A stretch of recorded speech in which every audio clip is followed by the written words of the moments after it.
Demônios, entidades malévolas que pretendem a ruína do mundo e da humanidade. Presente sobretudo no cristianismo católico, chega a deixar os fiéis católicos de cabelos em pé, só de ouvir os seus nomes. Mas será que na Umbanda existiriam esses demônios? Existiria Satanás e suas legiões de espíritos malignos para atrapalhar as pessoas? Vem comigo descobrir. Olá, meu irmão, olá, minha irmã, sejam todos muito bem-vindos mais uma vez e que a luz de Oxalá abençoe a cada um. Antes de começarmos, já deixem o like no início do vídeo, é totalmente de graça e muito ajuda ao YouTube levar esse vídeo para cada vez mais pessoas, bem como outros vídeos do nosso canal. Não se esqueçam, claro, de se inscrever e ativar a todas as notificações para serem sempre lembrados quando novos vídeos forem postados. Os nossos vídeos saem sempre às terças, quartas e quintas-feiras. Antes de tudo, nós precisamos conceituar a palavra demônio, ou seja, a sua etimologia, de onde viria a surgir. Portanto, pincel novo agora, para não termos problemas com a nossa lousa. Vamos lá. Demônio.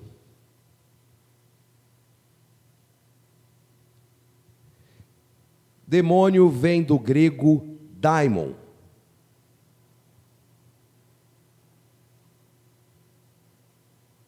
que deriva também do latim daimonium.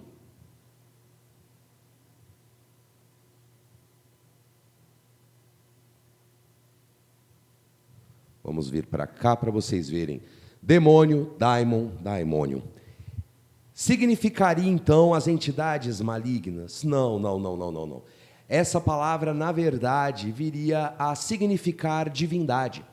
Mas o que acontece? Quando nós falamos de cristianismo, quando nós falamos sobretudo do cristianismo católico, do reformado, são religiões monoteístas, ou seja, tem a crença em somente um Deus. Portanto, se colocasse daimon ou daimonium como Deus, seria a mesma coisa de retornar à monolatria, que nós veremos posteriormente, assista até o final que vai ficar muito claro.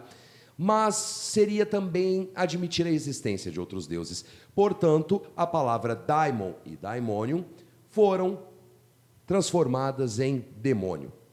O culto aos demônios, porque é um culto, a partir do momento que você acredita que existe uma entidade diabólica, é porque você tem fé que eles existem. Portanto, acaba por se tornar um culto antagonista ao Deus que você professa a sua fé. Mas, voltando, nós temos a crença em demônios, a existência suposta de demônios, até mesmo antes do cristianismo. Os sumérios também tinham as entidades malignas. Quase todas as culturas, quase todas, porque nós temos que lembrar que as percepções de bem e mal variam de região para região, de país para país, cultura para cultura, sobretudo Ocidente e Oriente. Portanto, o culto aos demônios, a crença em demônios é uma coisa até mais remota do que o cristianismo. Sobretudo não, aliás, mas, porém, nós devemos lembrar que quem deu uma forma ao diabo, uma forma para Satanás, uma forma para Lúcifer, conforme nós veremos tudo aqui, foi o cristianismo, sobretudo o cristianismo católico. Portanto, foi justamente no cristianismo católico que Satanás ganhou não somente a identidade de inimigo de Deus, porque isso vinha até mesmo antes, a figura de Satanás, não como inimigo de Deus, só para deixar claro. Mas além do conceito, veio a personalização, veio também a forma, até mesmo a forma que nós conhecemos o diabo, todo vermelho, de chifrinhos, que a gente vê aí em algumas imagens infelizes de Exus na Umbanda, ganham essa caracterização num longo processo de construção desse antagonista, desse inimigo de Deus. Então, nós teremos algumas figuras que remetem a nomes conhecidos, tais como Lúcifer, esse é clássico. Vamos lá, Lúcifer. Teremos também Satanás, como se fosse uma resultante do diabo, do pé pelado, do cão, pé peludo, e por aí vai. Todas essas nomenclaturas muito deselegantes, o diga-se de passagem. Para podermos entender essa formação da figura do suposto chefe dos demônios, do rei dos demônios, nós temos que voltar lá atrás no cristianismo, nós temos que voltar no século I, II, III e IV. O cristianismo surge no século I. O cristianismo, não o catolicismo, ok? No século I vem o surgimento do cristianismo, também chamado de cristianismo primitivo. Ou seja, é quando a religião cristã passa a formular os seus dogmas, começa a formular os seus princípios, começa o processo de construção histórica do cristianismo. Contudo, no século I, II e III manteve-se o cristianismo primitivo, mas viria no século IV, através do que nós chamamos de Concílio de Nicéia,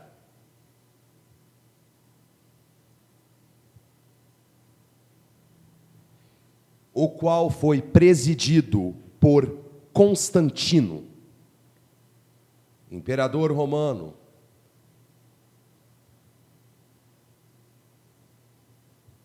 Viria o Concílio de Nicéia para poder já formar as primeiras bases do cristianismo católico e também para inserir no arcabouço bíblico, no conjunto das leis divinas, conforme nós entendemos, os livros sinóticos.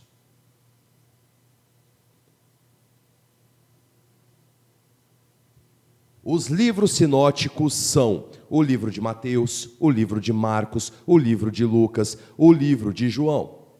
Então, dessa forma, o catolicismo foi se formando. O que acontece, meu irmão e minha irmã, é que todo processo religioso, quando surge, ele não é abraçado na totalidade pelos fiéis.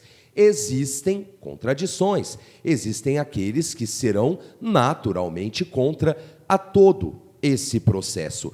Portanto, sobraram remanescentes do cristianismo do século I, II e III. E esses são os gnósticos. Os gnósticos, que nós conhecemos hoje como, alguém já deve ter tido uma familiarização, aliás, com isso, com a gnose.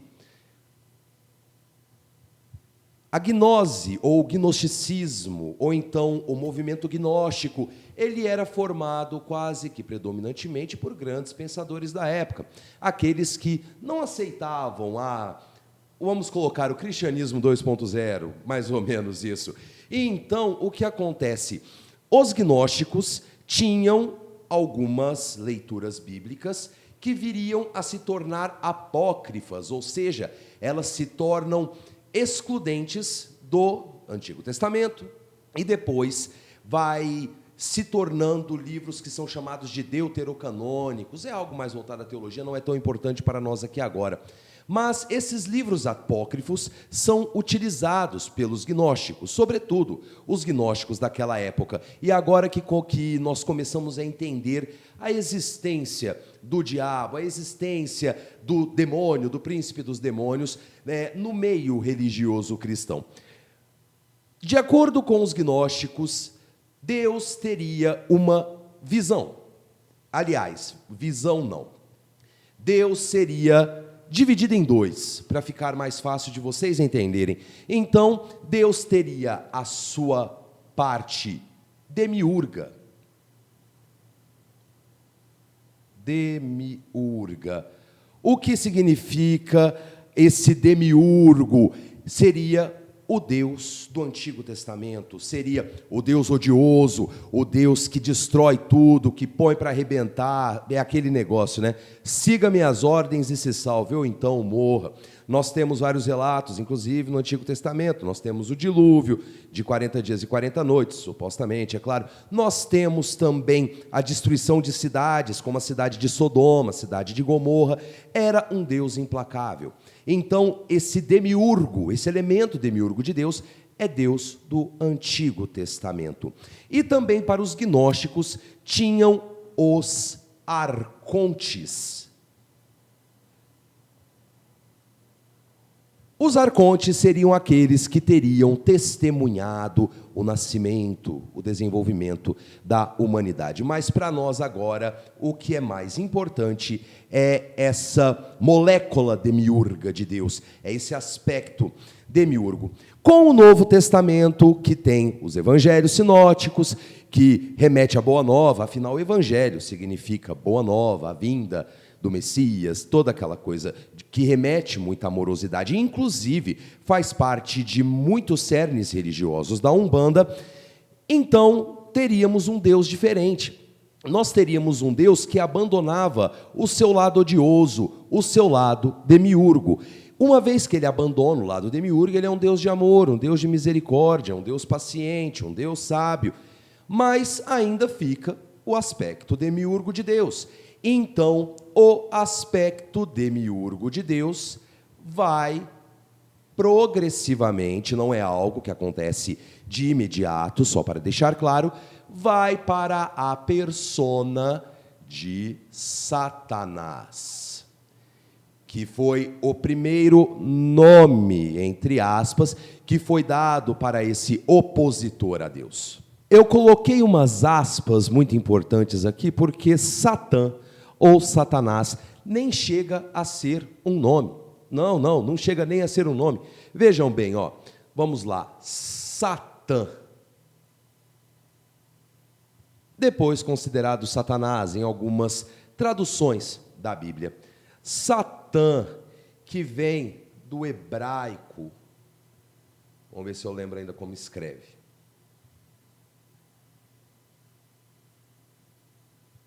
Que vem do hebraico, ai meu Deus do céu, como que era? Ah, tá. Satã, que vem do hebraico Chatã. Chatã, que significa opositor, significa adversário, aquilo que é contrário. Agora que nós vamos dar uma explosão aí na cabeça, na persona do tal pé pelado, do pé peludo. Aliás, vocês sabem que Satanás é associado comumente à imagem de Lúcifer. Então, Lúcifer é colocado como um anjo, certo? Na teologia judaica, que existe um culto muito mais próximo ao anjo do que até mesmo o próprio catolicismo, Satã seria um anjo. Só que os anjos, de acordo com a teologia judaica, são desprovidos de livre-arbítrio. Eles não têm livre-arbítrio.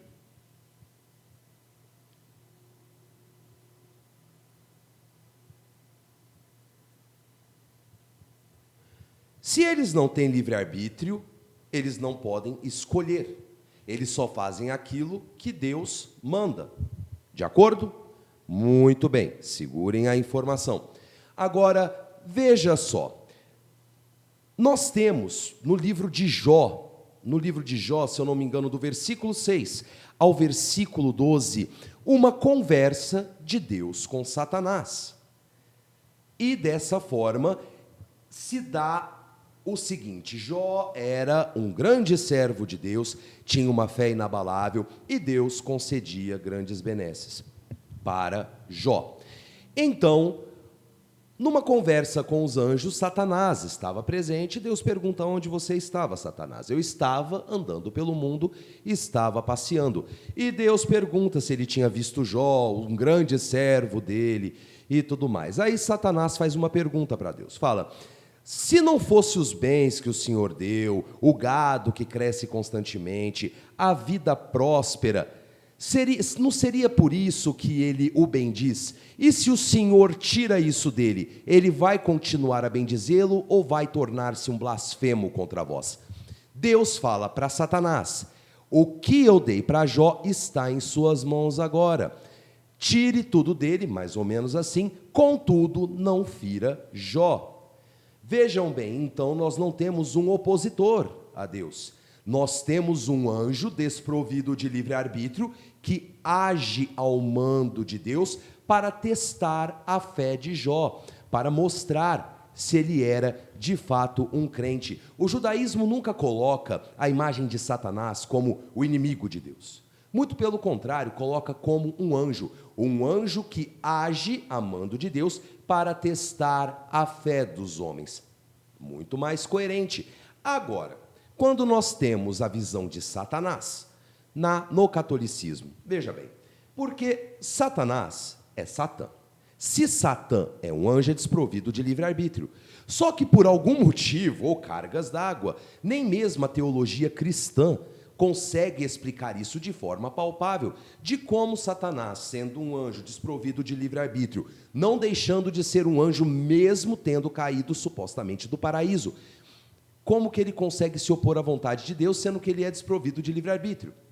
Então é onde nós vemos que no catolicismo, sobretudo no desenvolvimento, quando a figura do diabo foi ganhando cada vez mais forma no catolicismo, nós vemos a figura de Satanás num mero viés de dominação, como se fosse uma grande ferramenta, e ainda o é, os dias atuais, nós falaremos posteriormente sobre isso, uma ferramenta para impor o temor, para impor a fé cristã. Porque aí depois, com essa figura de Satanás, que nem a teologia católica consegue explicar, vem também a concepção do inferno, vem toda aquela questão, as legiões de espíritos, e temos as nomenclaturas dos vários demônios que nós encontramos no decorrer da história. Agora, nós temos a questão de Lúcifer, também um nome que causa arrepios nos católicos. Vamos lá, Lúcifer. Eu, particularmente, acho esse nome muito bonito, mas paciência. Lúcifer vem do latim, ou seja, nós temos lux e feros.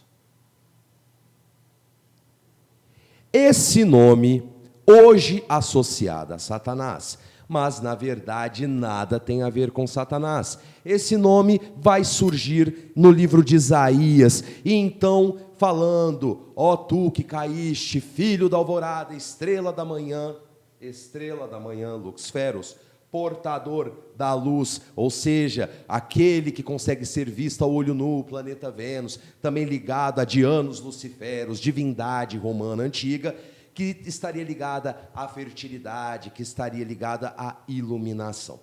Voltando, então em Isaías nós temos a figura de Lúcifer. E, muito convenientemente, alguns teólogos, alguns padres, alguns pastores colocam a imagem de Lúcifer como remetendo ao inimigo de Deus. E isso existe uma causa, assista até o final, para que você possa entender. Portanto, quem seria então Lúcifer? A estrela da manhã, para esse escrito bíblico muito pertinente em Isaías, seria ninguém mais, nada menos do que o rei de Tiro. O rei de Tiro. E também associado a Nabucodonosor.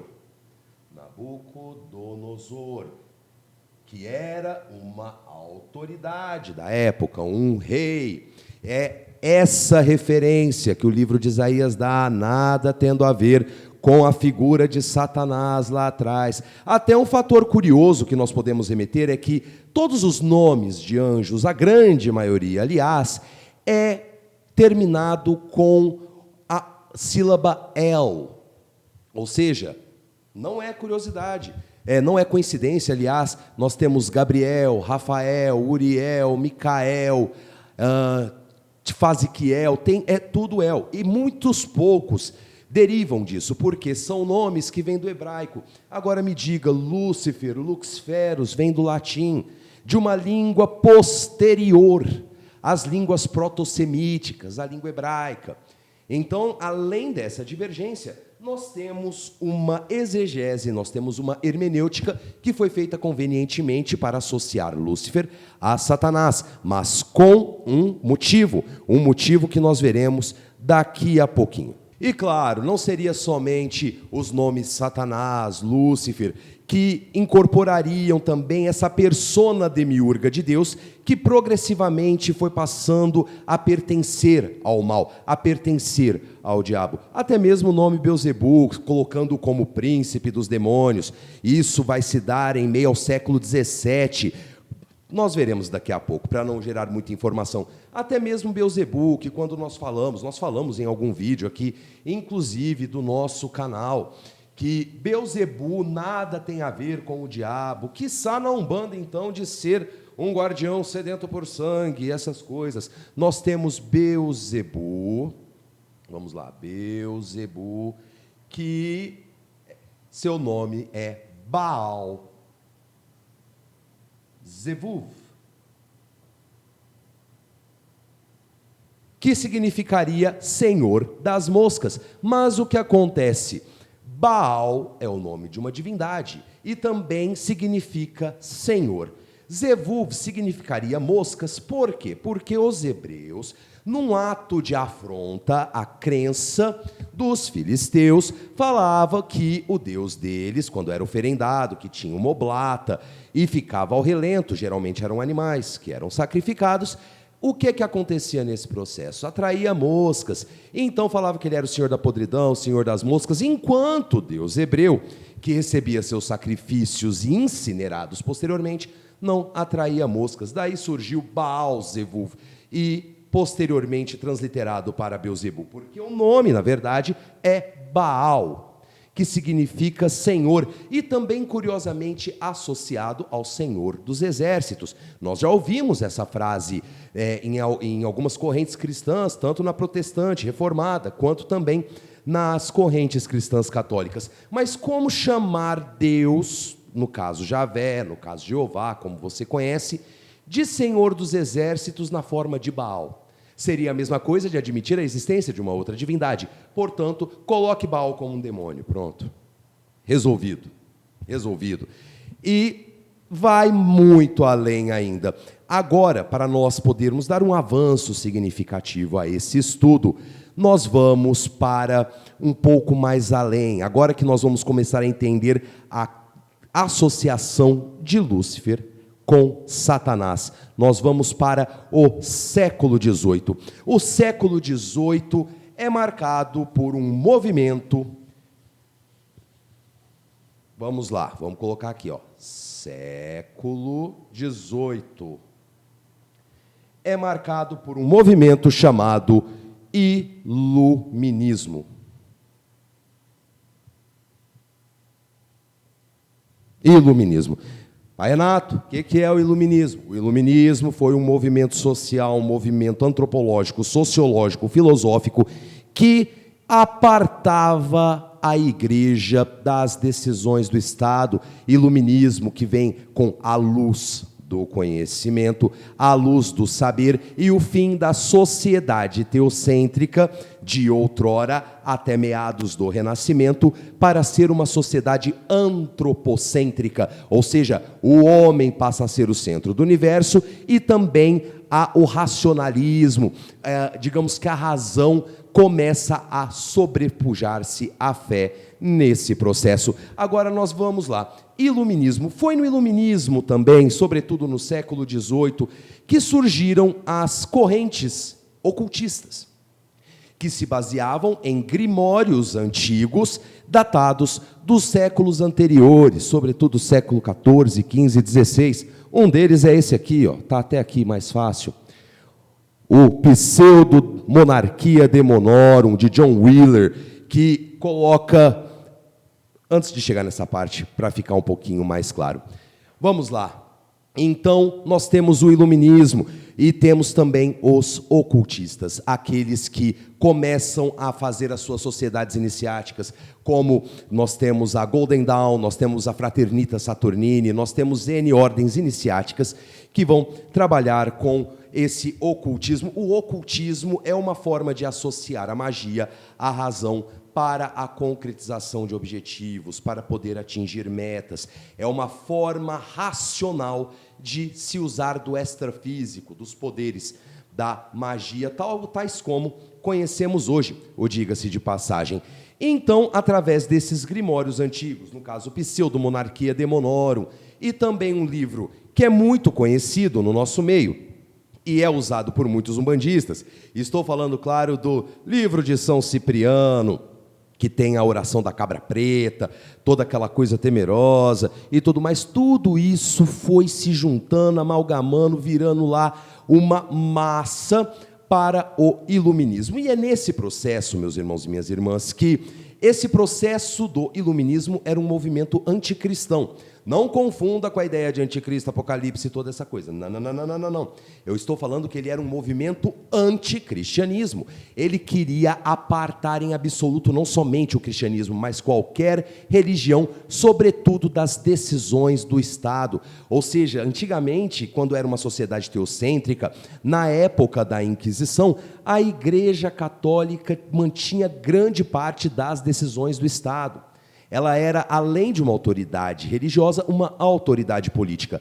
Com o iluminismo, se aparta o cristianismo, o catolicismo, as religiões, nas decisões do Estado. E é justamente nessas correntes ocultistas que muitas entidades antigas, divindades antigas, como estão presentes no pseudo-monarquia Demonorum, diga-se de passagem, começam a ganhar também um viés de demonização por parte dos ocultistas. Mas não como se eles acreditassem em demônios, mas uma forma de criticar o cristianismo católico, de mostrar toda a aversão do cristianismo católico, fazer menções, inclusive, ao passado manchado de sangue do cristianismo católico. Então, dessa forma, o que acontece? O iluminismo, com suas correntes ocultistas, que envolve São Cipriano, Helena Petrovna Blavatsky, Eliphas Levi, Aleister Crowley, Samuel Liddell MacGregor Matters e um nome de personas do meio oculto esotérico, acabaram ajudando, sem querer, a construção dessa demonologia complexa e que hoje, convenientemente, faz parte não somente do cristianismo católico, mas também do reformado. No caso, as religiões evangélicas também adotaram outros nomes. Por exemplo, além de Lúcifer, Satanás, Beelzebu, nós temos Belial, nós temos Agares, nós temos Astarote, nós temos Caim, inclusive, nós temos Purson, Asmodeus, Ashmadeva, uma série de outras divindades mais antigas do que o cristianismo, que passaram por um processo de demonização que tem grande responsabilidade da Igreja Católica na criação dessa persona diabólica de Lúcifer e Satanás, mas ganha força depois com o ocultismo proveniente do iluminismo como uma forma de afrontar os valores do cristianismo católico. Por que eu tracei toda essa história? Muito simples, porque nós precisamos entender a origem daquilo que supostamente pode estar sendo acreditado agora. E é uma prova muito cabal de que é um ledo engano acreditar na Umbanda, enquanto religião brasileira, independente se adota kardecismo ou ancestralismo africano, é um ledo engano, um grande equívoco acreditar na existência de demônios no meio umbandista. Nós vamos agora para o cerne da religião de Umbanda. Claro, nós falamos de Lúcifer, nós falamos de Satanás, nós falamos de Beelzebu, nós falamos de Belial, nós falamos de um monte de deuses aqui. Mas agora nós vamos falar de um outro muito em particular, que teve o seu processo de demonização histórico, o diga-se de passagem, mas que ganhou mais força a partir do século XIX. E estamos falando, é claro, do nosso querido Exu. Sim, eu escrevi da forma iorubá para que vocês possam entender. Existem diferenças, mas a demonização desse contribuiu para a demonização dos nossos guardiões. Vamos lá. Exu. Exu também foi considerado o pé peludo, foi considerado o cão, foi considerado toda essa coisa, né, demonológica. Quem foi o grande responsável? Já do longo processo histórico, quando, sobretudo, os primeiros irmãos que foram escravizados vindos de África, o povo iorubá, e antes deles os bantus, já tendo Pambunindila nessa visão diabólica, e depois rechaçada pelo Exu iorubá, não bastando, nós tivemos um tal de Samuel Ayagi Crowther, eu acho que é assim que escreve, eu não me recordo. Crowther. Samuel Eichkrauter era bispo anglicano. O anglicanismo é como se fosse uma vertente já do cristianismo reformado, mas ainda assim cristão. Certo? Além disso, o nosso querido Samuel Eichkrauter era linguista. E ele criou, em 1843, mais precisamente, um livro chamado A Vocabulary of Yoruba Language, ou então o vocabulário da língua Yorubá. Lá ele listava diversas palavras, diversas expressões. Quando chegou na figura de Lúcifer, de Satanás, quem que ele colocou? Exu. Por quê? Ele era cristão. Processos de demonização das entidades, das divindades. Então, aqui nós temos já Exu consolidado como diabo na visão, claro, de Eichkrauter. Agora, veja bem. Vamos lá, então. Nós temos Exu como o tinhoso também. Agora nós vamos analisar alguns contextos do porquê essa insistência de associar Exu ao diabo e toda essa questão demonológica que nós falamos aqui. Voltando ao exemplo que eu falei de São Cipriano. São Cipriano, antes de se tornar São Cipriano, era um mago. Ele era um mago cristão, veio de berço cristão, e ele se utilizava do saravá no sentido magia, tá? No sentido da feitiçaria, para conseguir aquelas coisas que a fé cristã não permitia. Vejam bem. O tal do São Cipriano, do Cipriano, aliás, ele veio, de acordo com o mito, a apaixonar-se por uma mulher. Se eu não me engano, o nome dela era Juliana, acho que é isso. Ele se apaixonou por Juliana e ele tentou fazer o uso da magia, claro que ele tentou, para poder trazer Juliana para ele, mas claro que ele não conseguiu. Converteu-se ao cristianismo, adotou o celibato e o sacerdócio, tornando-se padre, e quando morreu foi santificado, ou seja, foi beatificado, foi canonizado como um santo. Daí vem São Cipriano, muito conhecido em Portugal e Espanha. Só para deixar muito claro, vejam bem o discurso por trás desse exemplo. Se Deus não me dá fé católica, fé cristã católica, o diabo me dá. Ou seja, materialismo, materialidade, aquilo que eu quero e que eu não posso ter por conta do cristianismo, então o mal vai me dar. Deus bem não me dá, mal diabo me dá. Agora vamos para um exemplo mais tácito nosso. Quando nós temos a Umbanda que a gente fala que é uma religião de caridade, uma religião de amorosidade, uma religião de evolução e tudo mais, que são aspectos que vieram diretamente do espiritismo kardecista, isso é muito importante, nós lembrarmos a elevação moral, a boa conduta, a evolução espiritual. Então, dentro da Umbanda, nós não podemos ser materialistas. Se a Umbanda, Deus não me dá, eu vou pedir para quem me dá? Exu. E claro que Exu está muito presente aonde? Na Quimbanda. Na Quimbanda, ó a Quimbanda aparecendo de novo. Na Quimbanda, aí agora a Umbanda não me dá, então a Quimbanda vai me dar. Vejam esse discurso, é o discurso de bem e mal sempre. Ou seja, é a visão ocidental que nós temos do que é bom e do que é ruim. E é nesse contexto que ainda se acredita piamente que entidades diabólicas se fazem presentes para nos conferir benesses materiais. E é nessa visão ocidental de bem e mal que nós temos o dualismo, ou seja, o próprio cristianismo bebeu abundantemente de uma religião anterior a ele, que é o zoroastrismo, a eterna luta do bem e do mal, onde nós temos o Deus do bem, Ahura Mazda, e temos o Deus do mal, Arimã, que estão em um eterno combate, e assim vai surgindo o Deus que antes era demiurgo, que não tinha adversário, só que depois passa a ter, porque essa visão demiurga de Deus é transferida para o diabo como o implacável, o pecaminoso, aquele que quer acabar com a humanidade. E é justamente nesse dualismo que demônios ganham força, a visão de demônios ganham força, porque é sempre necessário o lado oposto para poder combater.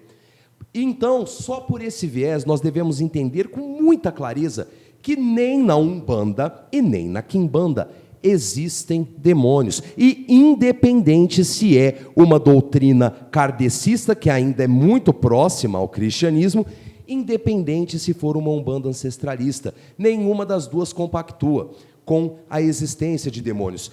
Vamos para a doutrina espírita. Vamos lá, espiritismo de Umbanda, que bebe abundantemente do espiritismo kardecista. Correto?